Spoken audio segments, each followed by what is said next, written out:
प्रभु का धन्यवाद हो कि एक बार फिर से हम परमेश्वर के चरणों में हैं और प्रभु हमें अपने चरणों में लेकर आया ताकि हम उसके नाम की आराधना और उसके नाम की स्तुति करें।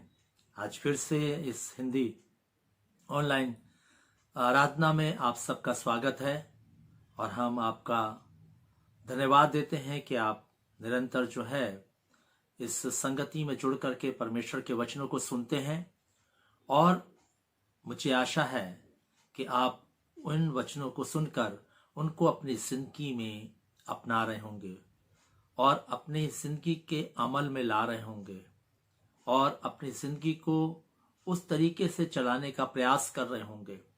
आज फिर से जब हम प्रभु के चरणों में आए हैं, प्रभु की आराधना, उसकी स्तुति करने के लिए, उसकी महिमा करने के लिए, उसके वचनों को पढ़ने और सुनने के लिए और समझने के लिए, जो परमेश्वर का पवित्र आत्मा हमारी सहायता करेगा। जब हम यहाँ पर मौजूद हैं, आइए इससे पहले कि हम अपने आराधना में आगे बढ़ चलें, हम प्रार्थना करेंगे।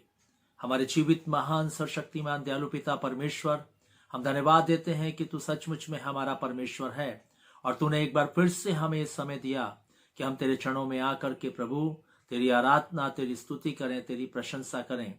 प्रभु आज फिर से हम तेरी सामर्थ को चाहते हैं, तेरी पवित्र आत्मा की सहायता चाहते हैं, उसकी भरपूरी चाहते हैं पवित्र आत्मा की, ताकि प्रभु आज हम आत्मा और सच्चाई के साथ तेरी भक्ति हम कर सकें। आज की आराधना पर तू आशीष दे। जितने लोग जुड़ गए हैं उनको आशीषित कर, इस कलीसिया को आशीषित कर। और आज फिर पवित्र आत्मा तू हम सबको अपने नियंत्रण में ले और आज फिर तू हम कलाम हो, हमसे बातचीत कर और अपने वचन के द्वारा से हमें अपने राज्य के लिए दिन प्रतिदिन तैयार करता चल। सब कुछ तेरे हाथों में देते हैं प्रभु। चाहते हैं आज की आराधना हम सब के लिए आशीषमय हो। इस विनती को प्रभु यीशु ख्रीष्ट के नाम से मांगते, आमीन। ये समय है कि इससे पहले कि हम परमेश्वर के वचनों को सुने, हम एक भजन को सुनेंगे और अपने मनों को तैयार करेंगे। जिनमें यहोवा का रूह है बसता, उनके आगे कोई दुश्मन न टिकता। जिनमें यहोवा का रूह है बसता, उनके आगे कोई दुश्मन न टिकता। जिनके दिलों में है बसता यहोवा, जिनके दिलों में है बसता यहोवा, वो जंग कभी नहीं हारते, वो जंग कभी नहीं हारते, वो जंग कभी नहीं हारते, वो जंग कभी नहीं हारते। जिनके दिलों में है बसता यहोवा, जिनके दिलों में है बसता यहोवा, जिनके आगे आगे चलता यहोवा, जिनके आगे आगे चलता यहोवा, वो जंग कभी नहीं हारते, वो जंग कभी नहीं हारते, वो जंग कभी नहीं हारते, वो जंग कभी नहीं हारते। जिनके दिलों में है बसता यहोवा, जिनके दिलों में है बसता यहोवा, जिनके आगे आगे चलता यहोवा, जिनके आगे आगे चलता यहोवा, वो जंग कभी नहीं हारते, वो जंग कभी नहीं हारते, वो जंग कभी नहीं हारते, वो जंग कभी नहीं हारते। चिंता चाहे घेर ले मेरे मंसूबों को, दुख चाहे घेर ले मेरे जीवन को, चिंता चाहे घेर मेरे मंसूबों को, दुख चाहे घेर ले मेरे जीवन को, चिंता चाहे घेर ले मेरे मंसूबों को, दुख चाहे घेर ले मेरे जीवन को। मदद जिंदगी करता यहोवा, मदद जिंदगी करता यहोवा, मदद जिंदगी करता यहोवा, मदद जिंदगी करता यहोवा, वो जंग कभी नहीं हारते, वो जंग कभी नहीं हारते, वो जंग कभी नहीं हारते, वो जंग कभी नहीं हारते।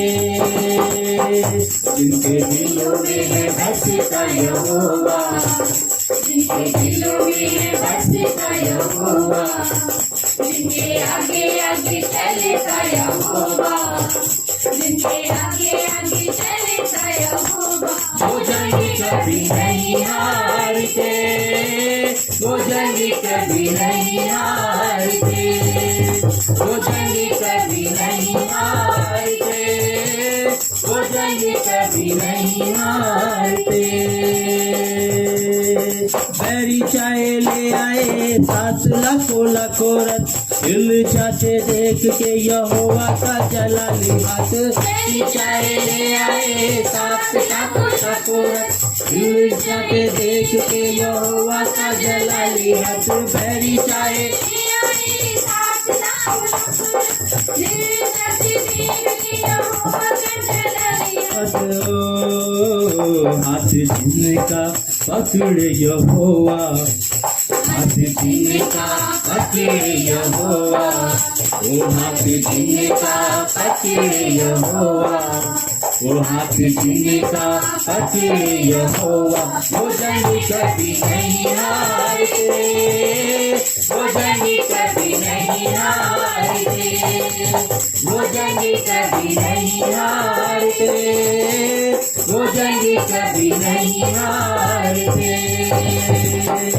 जिनके दिलों में है बस का यहोवा, जिनके दिलों में है बस का यहोवा, जिनके आगे आगे चलता यहोवा, जिनके आगे आगे चलता यहोवा, वो जंग कभी नहीं हारते, वो जंग कभी नहीं हारते, वो जंग कभी नहीं हारते, वो जंग कभी नहीं हारते। यहोवा के दीवानों को कौन ललकारेगा, करेगा जो जरूरत वो मौत को पुकारेगा। यहोवा के दीवानों को कौन ललकारेगा, करेगा जो जरूरत वो मौत को पुकारेगा। ओ यहोवा के दीवानों को कौन ललकारेगा, करेगा जो जरूरत वो मौत को पुकारेगा।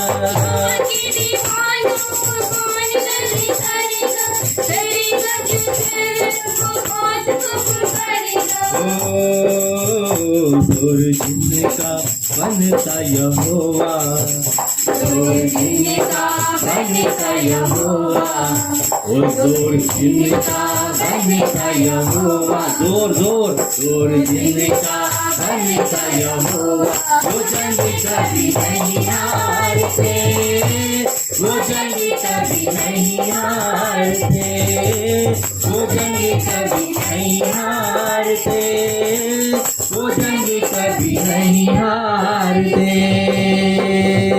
जोर जिनका बनता यहोवा, जोर जिनका बनता यहोवा, ओ जोर जिनका बनता यहोवा, ओ जोर जिनका बनता यहोवा, वो जंग कभी नहीं हारते, वो जंग कभी नहीं हारते, वो जंग कभी नहीं हारते, वो जंग कभी नहीं हारते।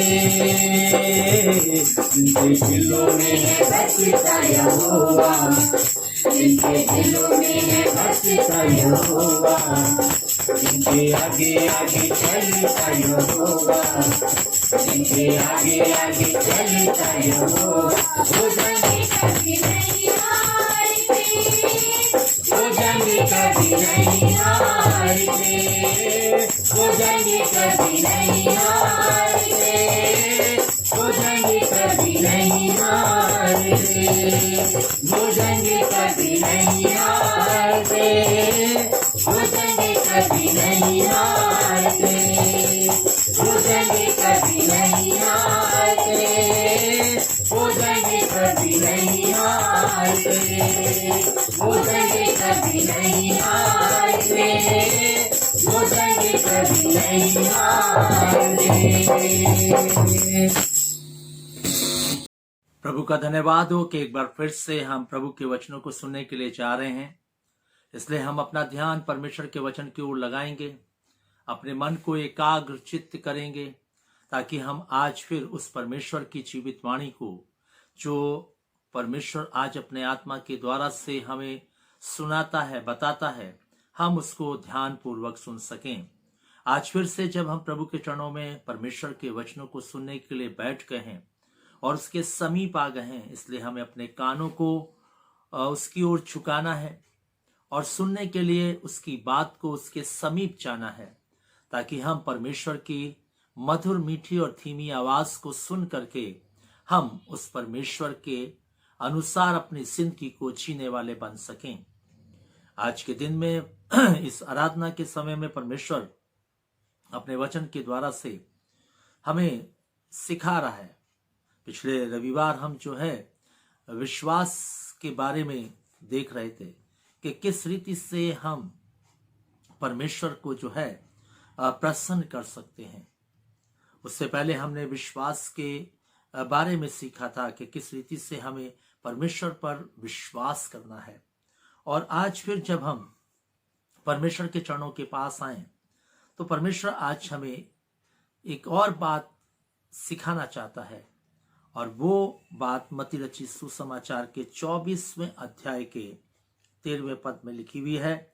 और यहाँ पर इस प्रकार से लिखा है, परंतु जो अंत तक धीरज धरेगा उसी का उद्धार होगा। परमेश्वर अपने वचन के पढ़े जाने और सुने जाने पर आशीष देवे।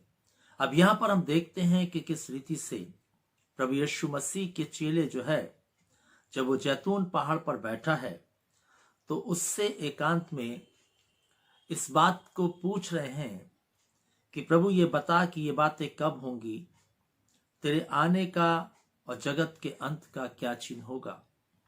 ये सवाल जो है प्रभु यीशु मसीह के चेलों ने किया, जो रात दिन चेले उसके साथ रहते थे। और प्रभु यीशु मसीह ने अपने आगमन के बारे में, जगत के अंत के बारे में चेलों को बताया कि मेरे आने के समय में क्या क्या होगा।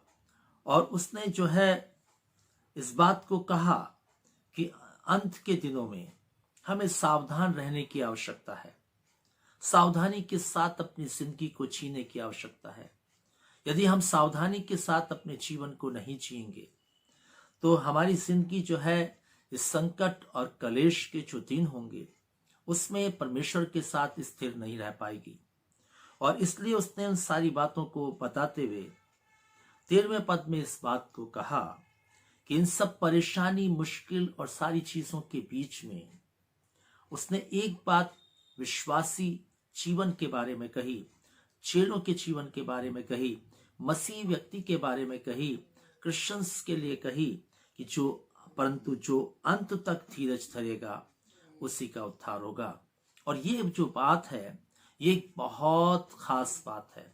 शायद हम जो है इस बात को पढ़ करके यूं ही टाल देते हों, लेकिन ये एक सोचने का विषय है कि प्रभु ने सारे संकट और कलेश के बारे में बताने के बाद उसने इस बात को कहा, उद्धार उसी व्यक्ति का होगा जो अंत तक प्रभु के साथ बना रहेगा। चाहे कितने कलेश हों, चाहे कितने संकट हों, चाहे कितनी परेशानियां हों, चाहे भूखमरी हो, अकाल हो, भूकंप हो, भूडोल हो, है ना, चाहे जो है पीड़ाएं हो, कुछ भी क्यों ना हो, लेकिन सब बातों में हमें अंत तक, जब तक प्रभु का आगमन नहीं होता और हम इस पृथ्वी पर जीवित हैं, हमें धीरज धर के परमेश्वर के उस उद्धार को प्राप्त करने के लिए निरंतर उन कार्यों को करना होगा जिसके द्वारा से परमेश्वर प्रसन्न होता है। उस जीवन को जीना होगा जिसके द्वारा से जो है परमेश्वर की महिमा होती है। और इसलिए प्रिय भाई बहनों, प्रभु यीशु मसीह ने बताया उद्धार जो है मनुष्य को किस प्रकार और कैसे प्राप्त होगा। जो अंत तक धीरज धरेगा उसको उद्धार की प्राप्ति होगी। फिलिपियों के पत्र अगर उसके 2 अध्याय के 12 पद में पढ़ें तो वहां पर परमेश्वर का भक्त पौलुस कहता है कि अपने उद्धार के कार्य को पूरा करते जाओ। और जब हम इस बात को पढ़ते हैं तो ऐसा महसूस होता है कि जो उद्धार है वो 3 चरणों में पाया जाता है। पहला, जब हम प्रभु यीशु मसीह के पास आते हैं, उसको अपना उद्धारकर्ता करके स्वीकार करते हैं, तो हमारे जो पुराने पाप हैं, जब उसके समीप आकर हम पश्चाताप करते हैं, उससे माफी मांगते हैं और उसको प्रभु करके अंगीकार करते हैं, तो हमारे पुराने पाप जो है उससे हमारा उद्धार हो जाता है। लेकिन जब हम रोजमर्रा की जिंदगी जी रहे हैं उसका भी उद्धार हमारा हो रहा है। लेकिन बाइबल बताती है जब प्रभु आएगा फाइनल, तब उद्धार होगा। इसलिए हमें सब उद्धार हो गया है, उसमें होकर के ही अपनी जिंदगी को नहीं जीना, लेकिन जो रोज की जिंदगी जी रहे हैं उसमें भी हमें उद्धार पाया हुआ जीवन जीने की आवश्यकता है। और इसलिए लास्ट में जब फाइनल होगा तो उसमें हम उद्धार फाइनली पा जाएंगे, अर्थात फिर उसमें हमें फिर आगे कुछ यत्न करने नहीं है।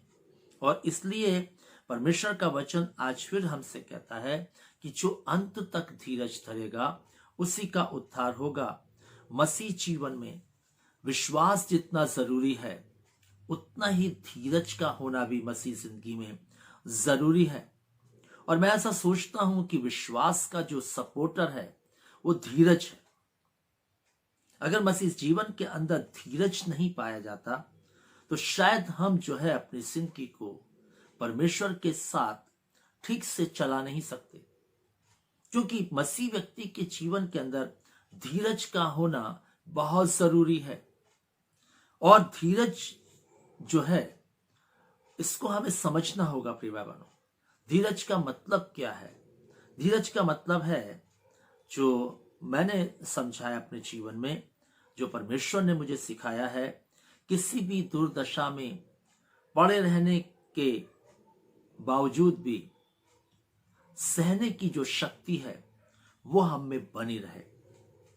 और वो इस प्रकार से बनी रहे कि हम उस सहने की शक्ति को हम इस प्रकार से प्रकट ना करें कि भाई अब हमारे पास कुछ है नहीं, अब हम किसी योग्य नहीं, अब हम कुछ कर नहीं सकते, हम हथियारों को डाल दें।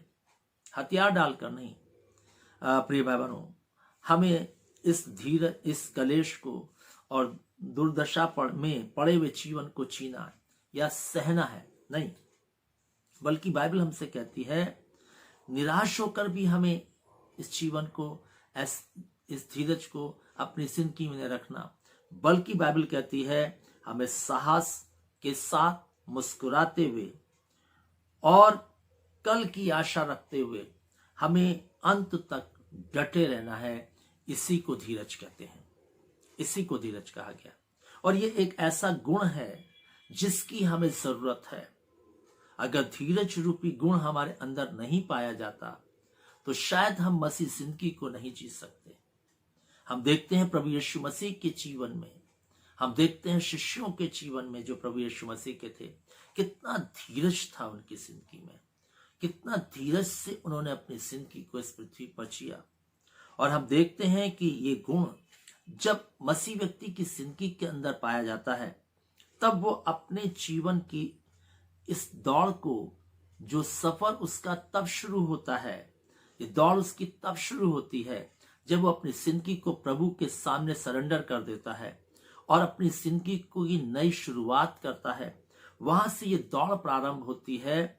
और बाइबल बताती है कि ये दौड़ में हर एक जो मसीह है वो शामिल हो जाता है इस प्रकार की प्रतिक्रिया करने के बाद, अपने जीवन को प्रभु को सरेंडर करने के बाद, अपनी जिंदगी में प्रभु को अपना उद्धारकर्ता स्वीकार करने के बाद, अपने पापों का पश्चाताप और मन फिराने के बाद जब वो अपनी जिंदगी को मसीह के साथ शुरू करता है, उसकी एक दौड़ शुरू होती है। और मैं आपको बताना चाहता हूं कि प्रत्येक मसीह व्यक्ति को इस दौड़ में शामिल होने की आवश्यकता है। और उससे ज्यादा जरूरत यह है प्रिय भाई बहनों कि वो अपनी दौड़ को अंत तक पूरी करे। केवल दौड़ में शामिल नहीं होना है, बल्कि अंत तक हमें उस दौड़ में बने रहना है, उसको पूरा करना है। और इसलिए परमेश्वर का वचन आज हमसे बातचीत कर रहा है। परमेश्वर का वचन आज फिर हमें सिखाना चाहता है। परमेश्वर का वचन आज हमें बताना चाहता है कि हमें अपने जीवन की इस दौड़ को पूरा करने के लिए धीरज की आवश्यकता है। हमें धीरज चाहिए, क्योंकि धीरज के बिना हम मसीह जीवन की इस दौड़ को हम पूरा नहीं कर सकते। इस मसीह जीवन में हम दौड़ नहीं सकते अगर धीरज हमारे पास नहीं है। हमें धीरज की बहुत आवश्यकता है। इसलिए प्रभु यीशु मसीह ने कहा, जो अंत तक धीरज धरेगा वो ही जो है उद्धार पाएगा।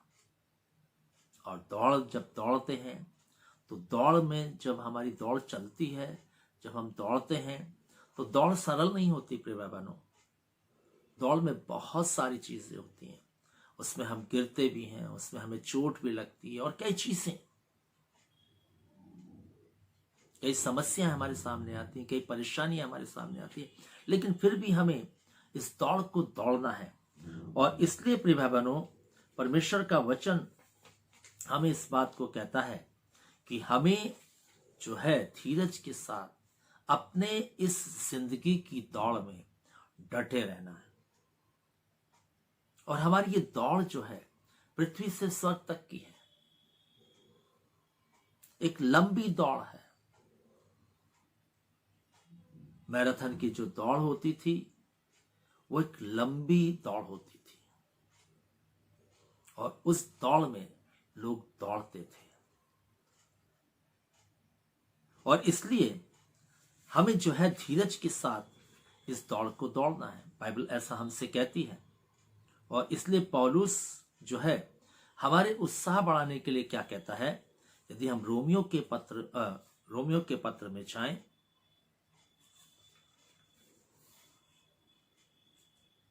और उसके 5 अध्याय को निकालें, और उसके हम अगर पहले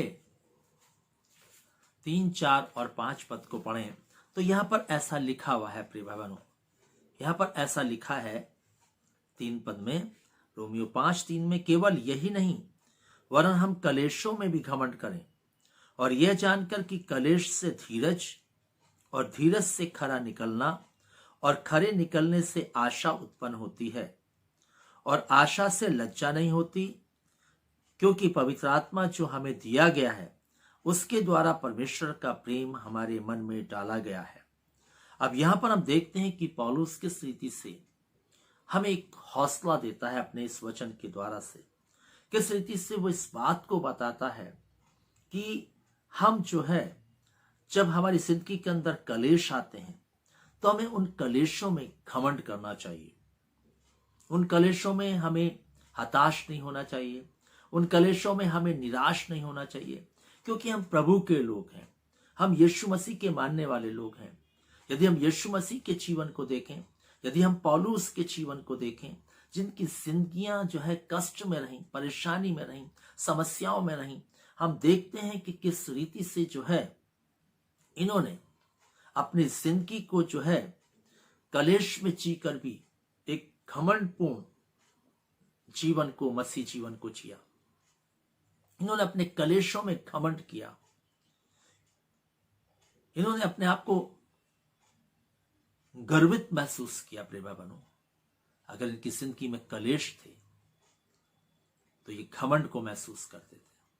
आज हमारी जिंदगियों में जब कलेश आएंगे तब हमारी जिंदगी में घमंड नहीं आएगा, लेकिन जब हमारी जिंदगी में धन दौलत संपत्ति आएगी, या हमारी तरक्की होगी, या हम किसी मकाम पे पहुंचेंगे, या किसी पद को प्राप्त करेंगे, तब हमारी जिंदगी में घमंड आता है।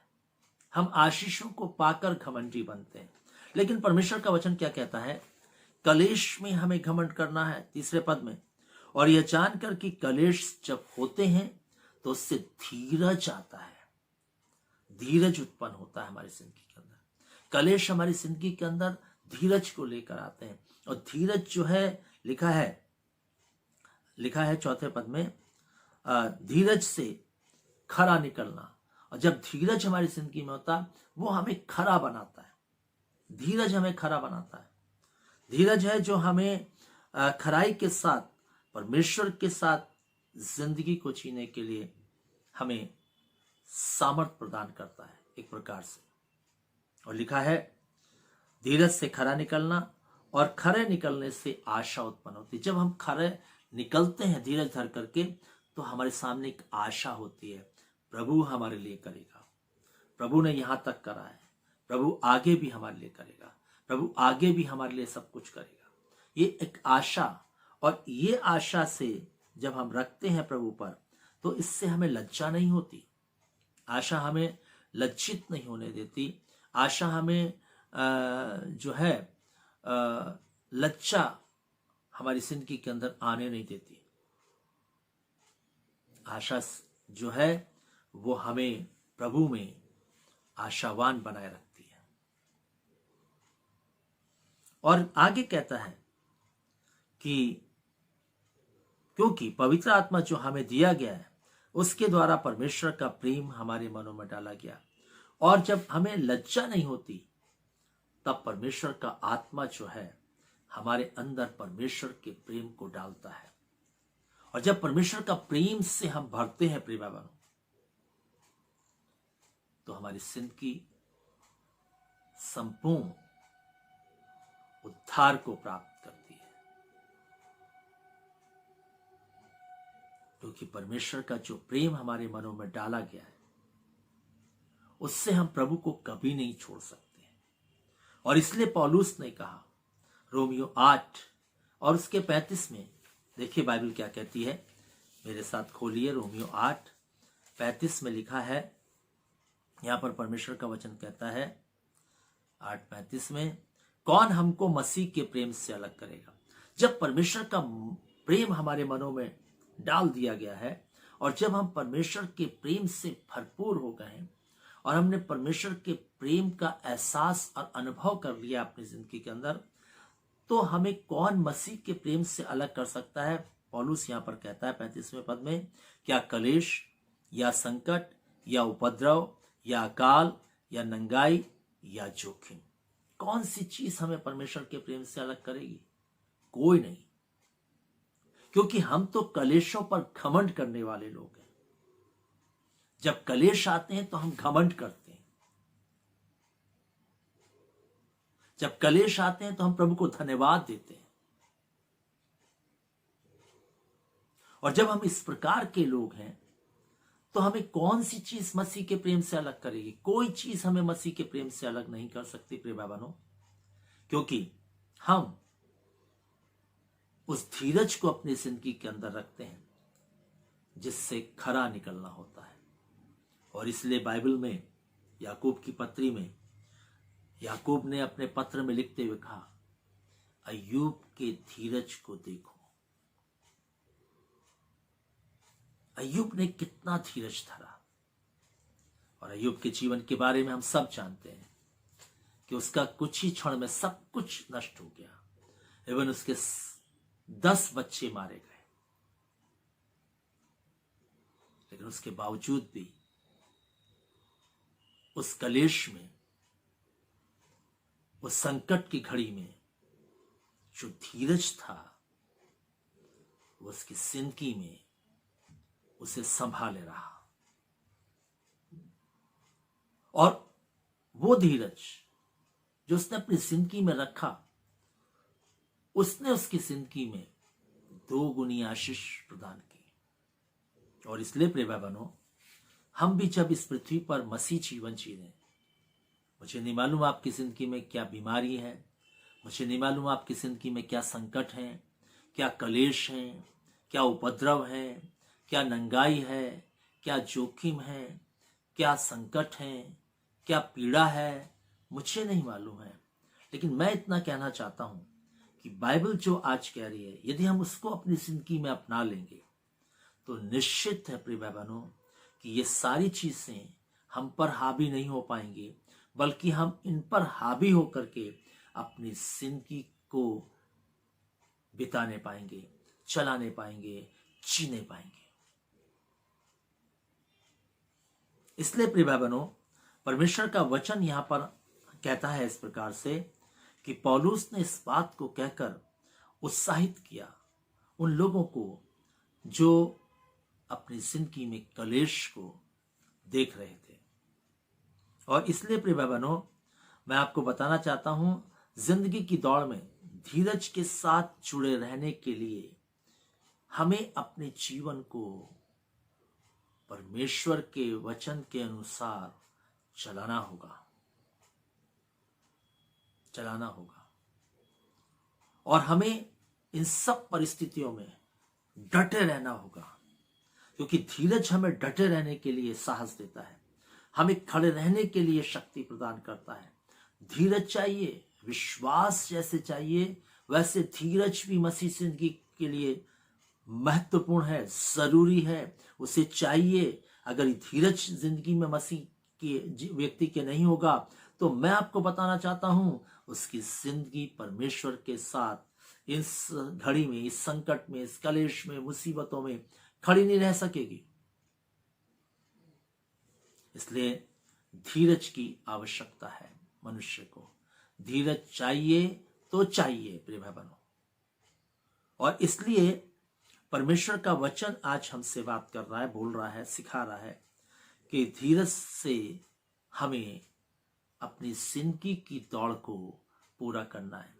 धीरज ही है जो हमारी जिंदगी को दौड़ को पूरा करा पाएगी। और इसके लिए जो है हम देखते हैं प्रिय भाई बहनों कि किस रीति से जो है पौलुस इस बात को कहता है, क्योंकि इसने अपनी जिंदगी के अंदर उस धीरज को रखा था। और इसलिए उसने कहा रोमियो 12 और उसके पहले पद में, देखिए बाइबल क्या कहती है। रोमियो 12 अध्याय और उसके पहले पद में कहा, इस कारण जबकि गवाहों का ऐसा बड़ा बादल हमको घेरे हुए है, तो आओ हम हर एक रोकने वाली वस्तु, उलझाने वाले पाप को दूर करके वह दौड़ जिसमें हमें दौड़ना है, धीरज से दौड़ें। यहां पर हम देखते हैं कि जो जीवन की जो दौड़ है, जिसमें हमने अपने कदमों को रख दिया है, जिसमें हम दौड़ने के लिए एक धावक के रूप में आ गए हैं, उसलिए वो हमें उत्साहित करते हुए इस बात को लिखता है कि हमें वो दौड़ जिसमें हमें दौड़ना है, धीरज से दौड़ना है, धीरज को रखते हुए दौड़ना है। धीरज के बिना हम इस दौड़ को पूरा नहीं कर सकते जो पृथ्वी से स्वर्ग राज्य तक की है। इसलिए परमेश्वर का वचन आज हमसे बात कर रहा है। इसलिए वो कहता है हर एक रोकने वाली वस्तु, हर एक उलझाने वाले पाप को दूर करके, क्योंकि ये सब कुछ आता रहेगा। रोकने वाली वस्तुएं आती रहेंगी, उलझाने वाले पाप आते रहेंगे, पीड़ाएं आती रहेंगी, संकट आता रहेगा, कलेश आता रहेगा, उपद्रव आता रहेगा, जोखिम आते रहेंगे। ये सब चीजें आती रहेंगी, सब चीजें आती रहेंगी, ये बंद नहीं होंगी प्रिय भाई बहनों।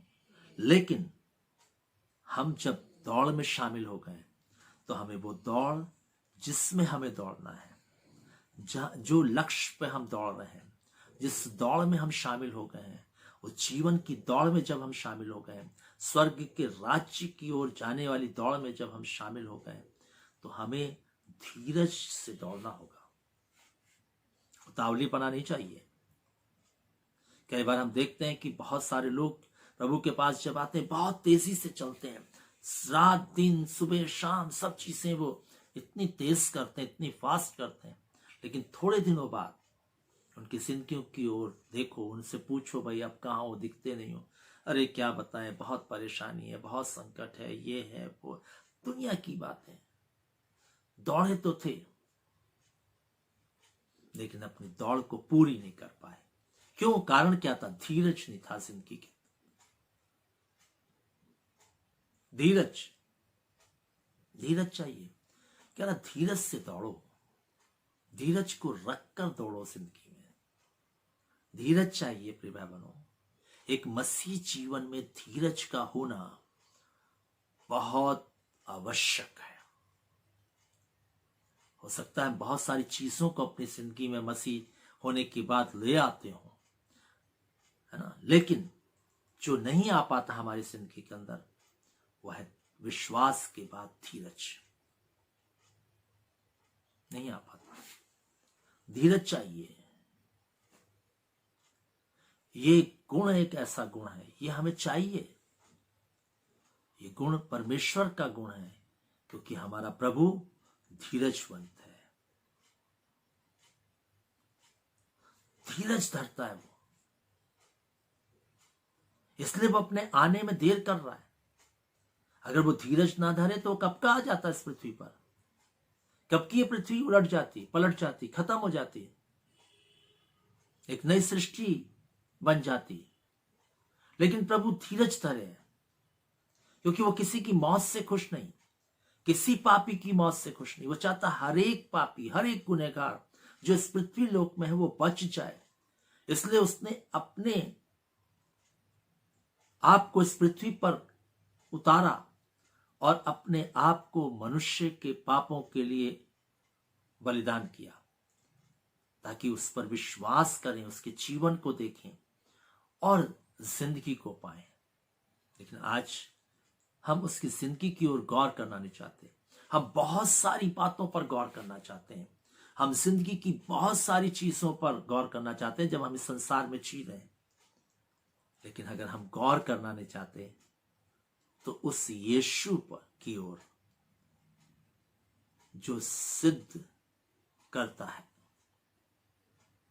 उस सिद्धकर्ता की ओर ताकना नहीं चाहते।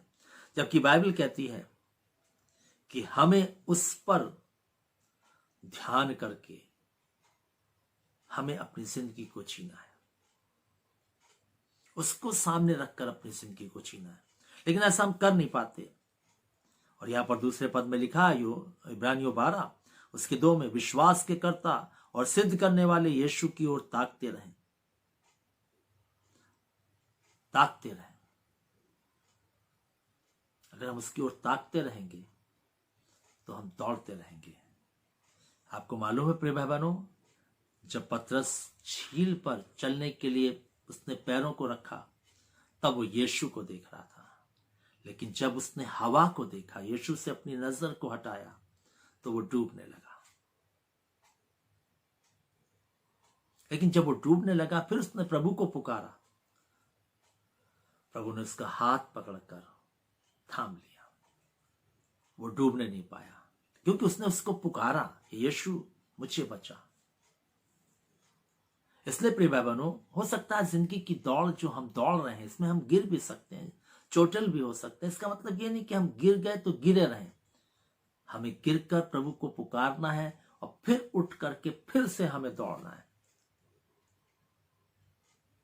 और इसलिए प्रिय भाई बहनों, पौलुस ने अपने इन वचनों के द्वारा से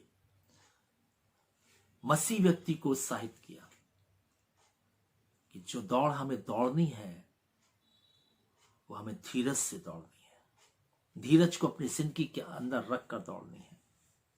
और इस धीरज को अपनी जिंदगी में लाने के लिए, रखने के लिए, बनाए रखने के लिए, ये धीरज हमारी जिंदगी में बढ़ता जाए, इस धीरज हमारी जिंदगी में बलवंत होता जाए, इसके लिए हमें आध्यात्मिक खुराक की आवश्यकता है।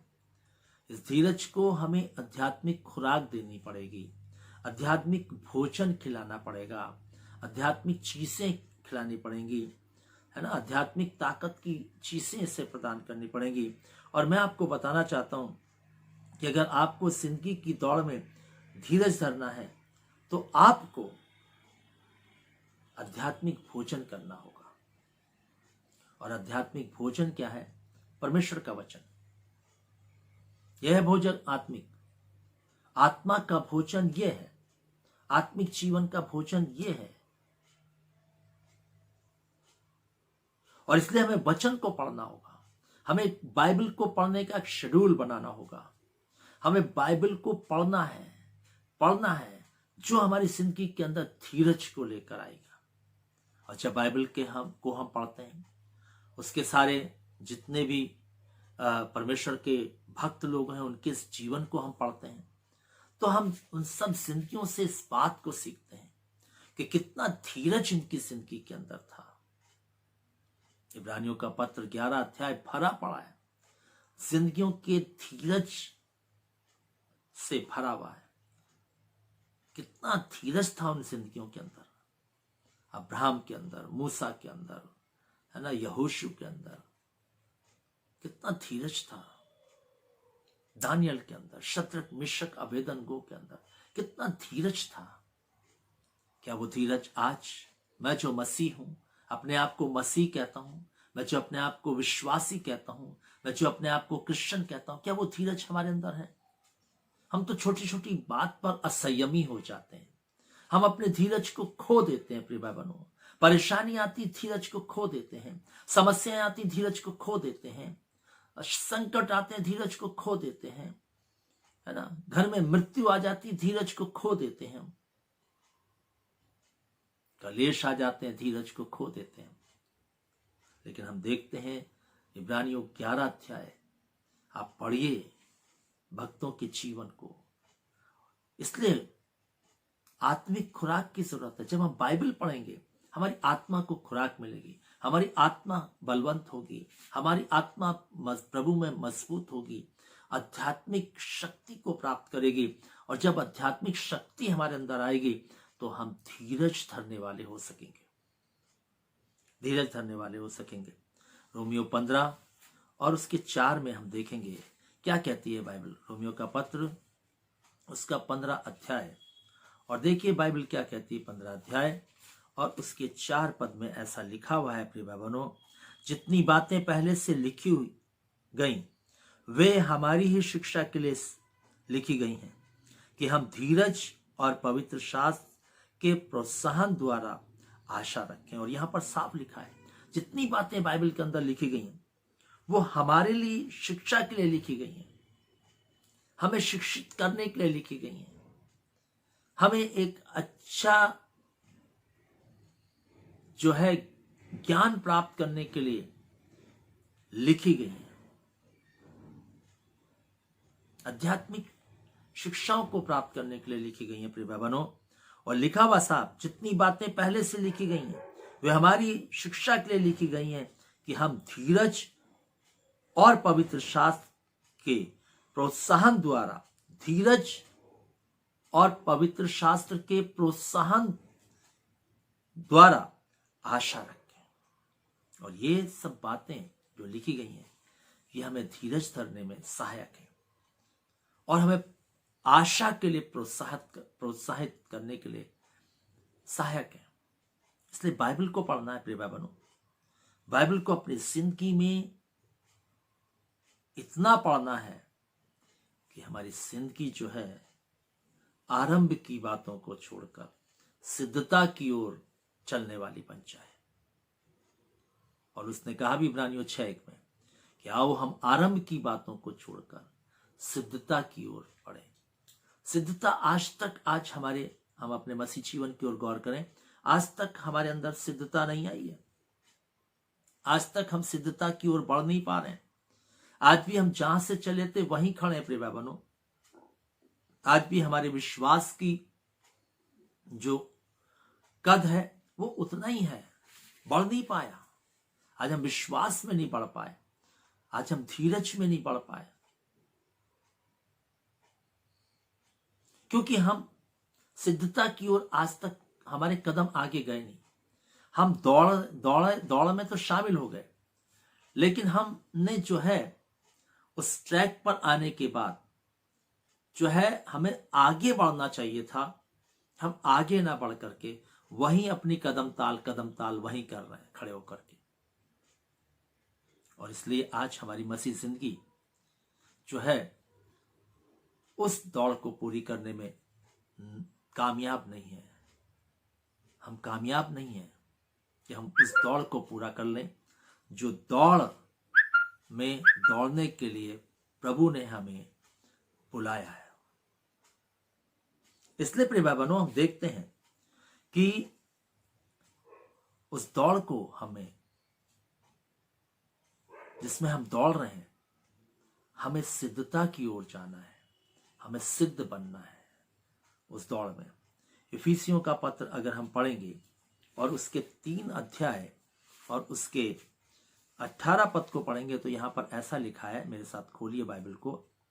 इफिसियों का पत्र उसका 3 अध्याय और उसके 18 पद में ऐसा लिखा हुआ है, सब पवित्र लोगों के साथ भली भांति समझने की शक्ति पाओ कि उसकी ऊंचाई, चौड़ाई, लंबाई, गहराई कितनी है। यहां पर साफ लिखा हुआ है 18 पद में, सब पवित्र लोगों के साथ भली भांति समझने की शक्ति पाओ कि उसकी चौड़ाई, लंबाई और ऊंचाई और गहराई कितनी है। और प्रिय भाई बहनों, जब हम परमेश्वर के पवित्र शास्त्र को पढ़ते हैं तब हम सब बातों को समझते हैं, तब हम उसकी ऊंचाई को भी समझते हैं, गहराई को भी समझते हैं, है ना, उसकी लंबाई को भी समझते हैं और उसकी चौड़ाई को भी समझते हैं। और यहां पर साफ पौलुस कहता है कि तुम पवित्र लोगों के साथ भली भांति समझने की शक्ति पाओ। जब हम बाइबल को पढ़ते हैं तो हमें समझ आती है, समझने की हम शक्ति प्राप्त करते हैं। लेकिन आज हम बाइबल किस रीति से पढ़ते हैं प्रिय भाई बहनों? सिर्फ इसको रूटीन वे में पढ़ते हैं हम। बस सुबह उठे, नहाए धोए, बाइबल पढ़ी एक चैप्टर, चलेगा ड्यूटी। रात को आए, अगर पढ़नी है बाइबल तो रात को चैप्टर एक बाइबल पढ़ी और फिर सो गए दुआ करके। नहीं प्रिय भाई बहनों, इसको जैसे आप शरीर के भोजन प्राप्त करते हैं 3 टाइम, वैसे ही हमें इस आध्यात्मिक भोजन को, अपनी आत्मा के भोजन के लिए भी हमें ऐसे ही एक शेड्यूल तैयार करना होगा। जैसे हम शरीर के जीवन के लिए शेड्यूल तैयार किया, सुबह उठना है, नहाना है, ये करना है, फिर नाश्ता करना है, उसके बाद दोपहर में लंच करना है ना, शरीर को भोजन देना है, और फिर रात को डिनर करना है और शरीर को भोजन देना है। ठीक वैसे ही, और बीच बीच में भी देना है, चाय के समय देना है, बीच में दोपहर से पहले कुछ 11 बजे हमें कुछ का खाना है। ऐसे हमें आत्मा के लिए भी करना है, जो हमारे अंदर जो आत्मिक शरीर है उसके लिए भी करना है, जो आत्मिक जीवन हमारे अंदर है उसके लिए भी हमें ऐसा ही प्रयत्न करना है प्रिय भाई बहनों। शायद हम इस बात को मसीह होने के बावजूद हम भूल जाते हैं कि हमारे भीतर एक और जीवन है, बाहरी नहीं है, अंदर है। और वो अंदर का जीवन हमें हमारे बाहरी जीवन को क्या रखे हुए? जीवित रखे हुए। अगर अंदर का जीवन खत्म हो जाए, निकल जाए शरीर से बाहर, कहानी खत्म हो जाती है इस बाहरी जीवन की। लेकिन हम बाहरी पर ज्यादा जोर देते हैं, बाहरी व्यक्तित्व पर ज्यादा हम चिंतन और मनन करते हैं प्रिय भाई बहनों। ये हमारा मानवीय स्वभाव है। यीशु मसीह ने हमसे हमेशा कहा अपने वचन में, हमें भीतरी मनुष्यत्व की चिंता करनी है।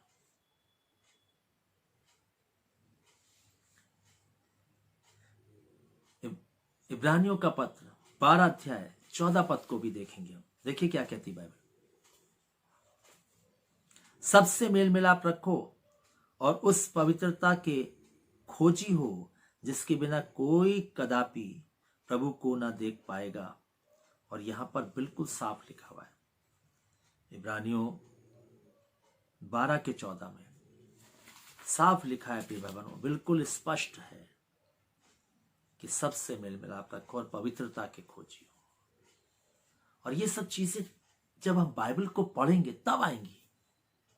बाइबल नहीं पढ़ेंगे नहीं आएगा, ना मेल मिलाप आएगा, ना पवित्रता के हम खोजी हो पाएंगे, है ना।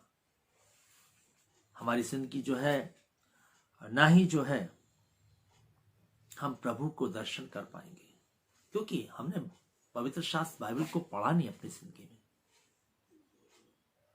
क्योंकि जब हम पवित्र शास्त्र बाइबल को पढ़ेंगे तो परमेश्वर का आत्मा जो सिखाने वाला है, जो सहायक परमेश्वर ने भी, वो हमें इन बातों को बताएगा, सिखाएगा हमारी जिंदगी में।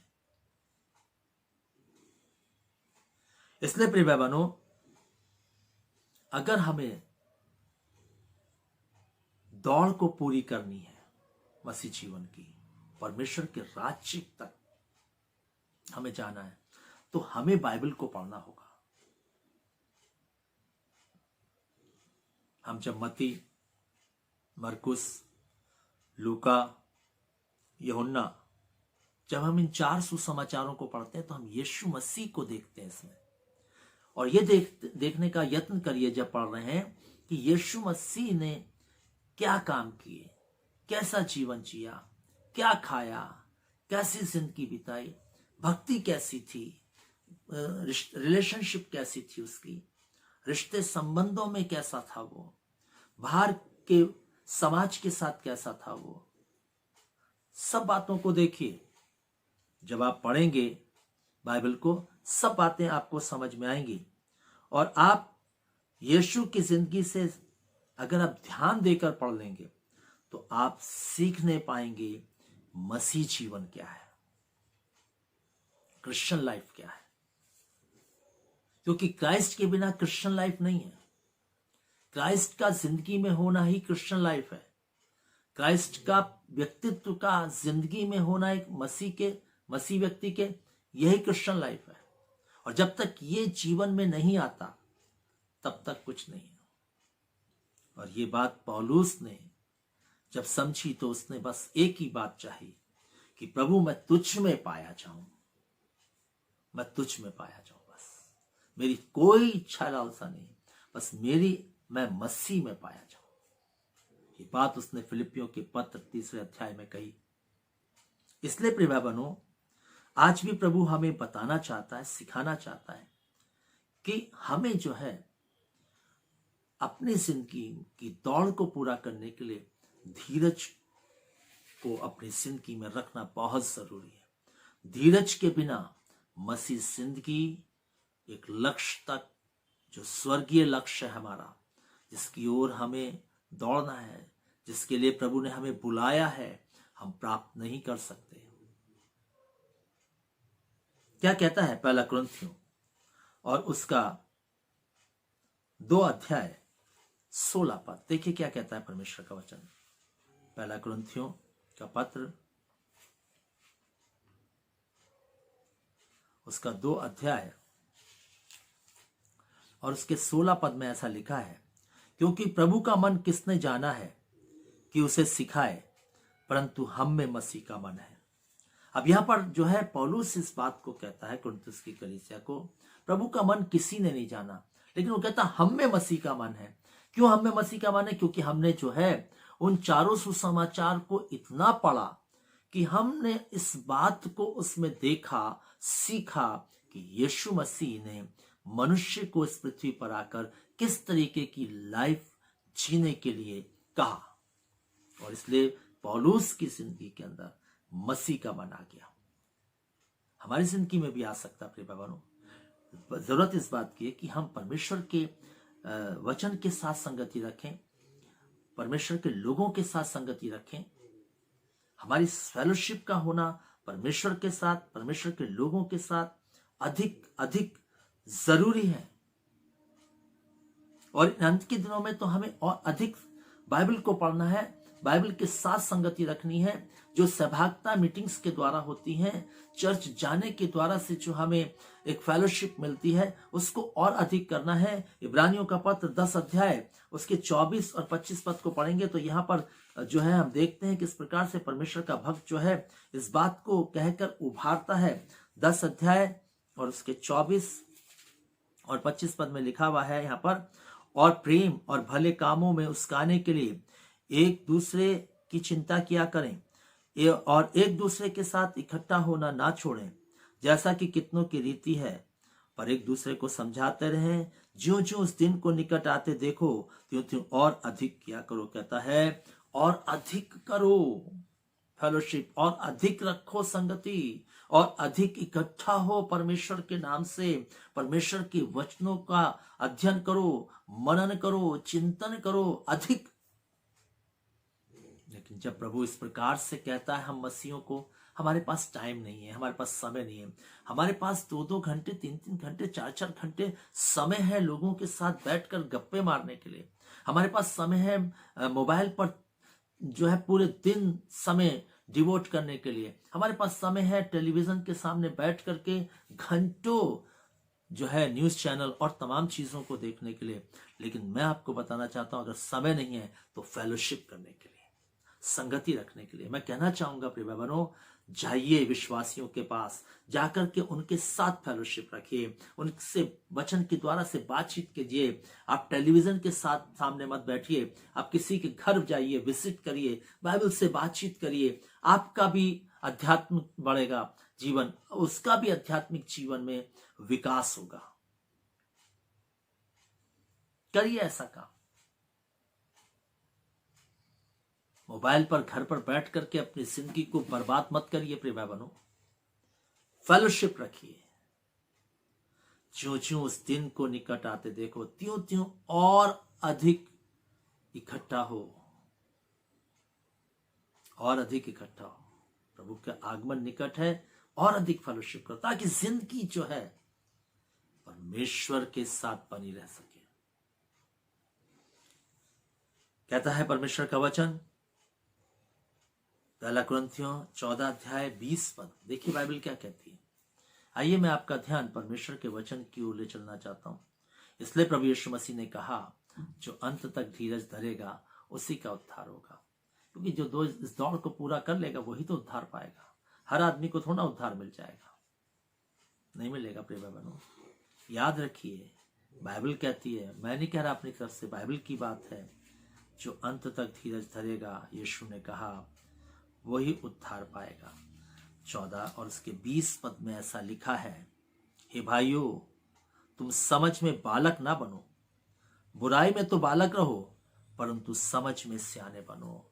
आज हमें इतने साल मसीह यीशु के साथ जिंदगी को जीते हो क्या आज भी हम आरंभ की बातों से निकलकर सिद्धता की बातों की ओर बढ़ पाए? कदापि नहीं। आज भी आरंभ की बातें ही हम सीख रहे हैं और सीखते रहेंगे, जिंदगी भर सीखते रहेंगे। हम उससे आगे नहीं बढ़ पाएंगे प्रिय बहनों। हम वहीं के वहीं रहेंगे। क्यों? क्योंकि हम उस दौड़ में शामिल तो हो गए, लेकिन हम उस दौड़ को पूरा करना नहीं चाहते, और बिना धीरज के वो दौड़ पूरी हो नहीं सकती है। याद रखिए प्रिय बहनों, धीरज तो चाहिए ही चाहिए। अगर उद्धार पाना है तो धीरज को जिंदगी में रखना पड़ेगा। आपको धीरज को अपनी जिंदगी में लाना पड़ेगा। धीरज को लाने के लिए आपको आत्मिक खुराक खानी पड़ेगी। आत्मिक खुराक ही आपको धीरजवंत बनाएगा। याद रखिए, याद रखिए, कहता है, बालक मत बनो, सियाने बनो। इब्रानियों का पत्र कहता, समय के विचार से तो तुम्हें गुरु हो जाना चाहिए था, लेकिन अभी भी तुम्हें अन्न की जगह दूध चाहिए।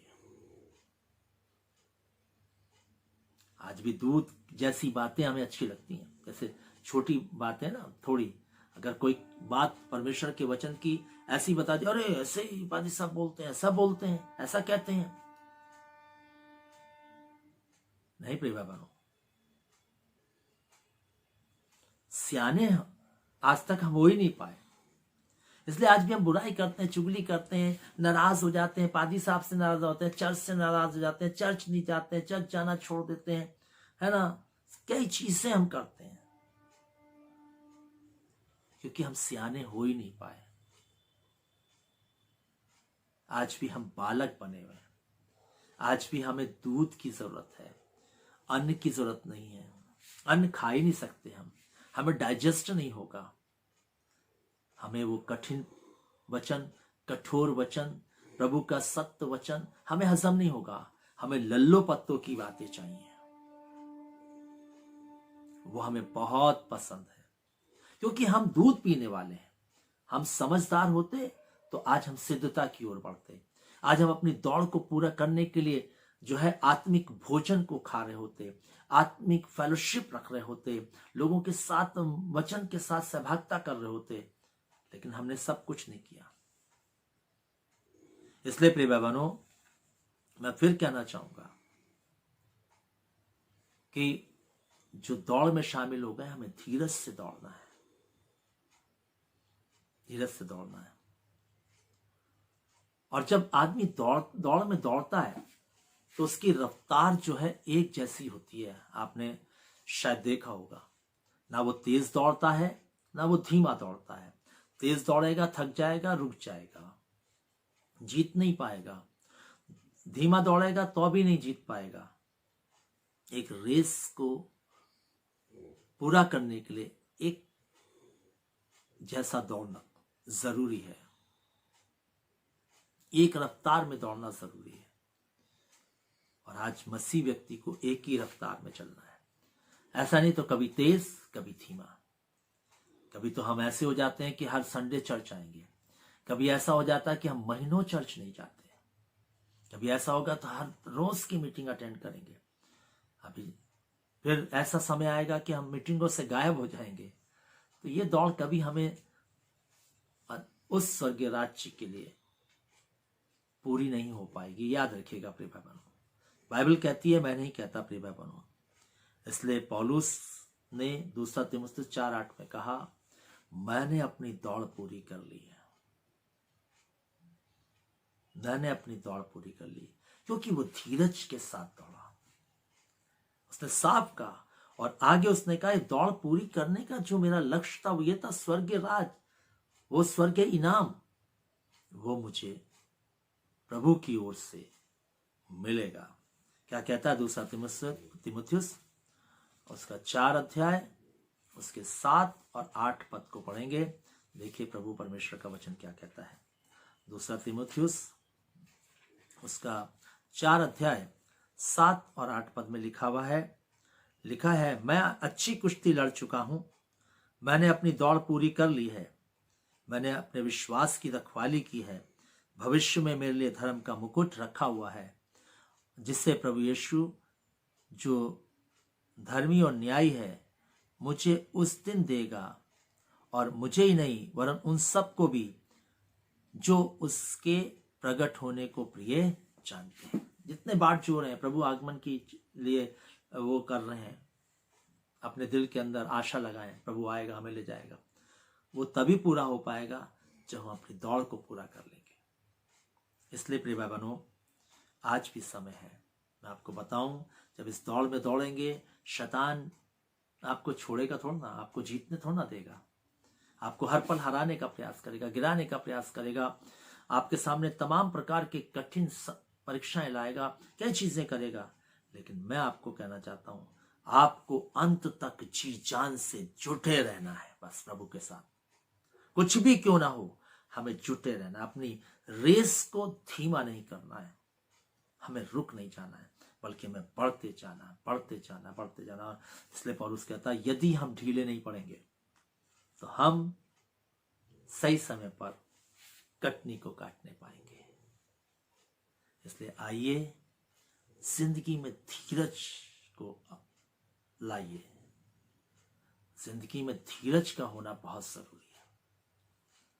जो अंत तक धीरज धरेगा उसी का उद्धार होगा। धीरज चाहिए विश्वासी को, विश्वास ही नहीं चाहिए, धीरज भी चाहिए। मुझे आशा है कि आप इस संदेश को सुनने के बाद निश्चय अपनी जिंदगी में धीरज को लाने के लिए जो है यत्न करेंगे। प्रभु आप सबको आशीष देवे। आज हम ये रुकेंगे।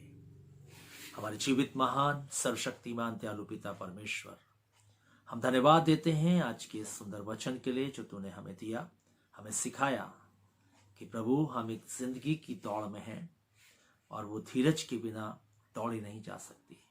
और आपने धीरज के बारे में सिखाया, क्योंकि धीरज जब तक नहीं होगा हम उद्धार पा नहीं सकेंगे, क्योंकि ये बात यीशु मसीह ने कही है।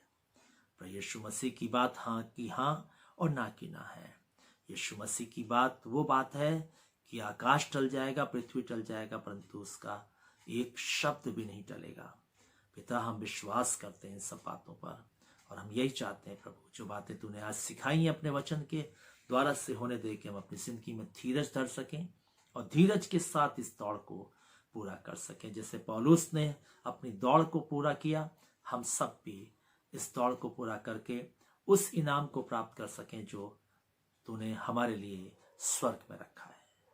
प्रभु हम सब की सहायता मदद कर और इस दौड़ में दौड़ने के लिए हमें धीरज प्रदान कर। सब कुछ तेरे हाथों में देते हुए इस विनती को यीशु ख्रीष्ट के नाम से मांगते, आमीन।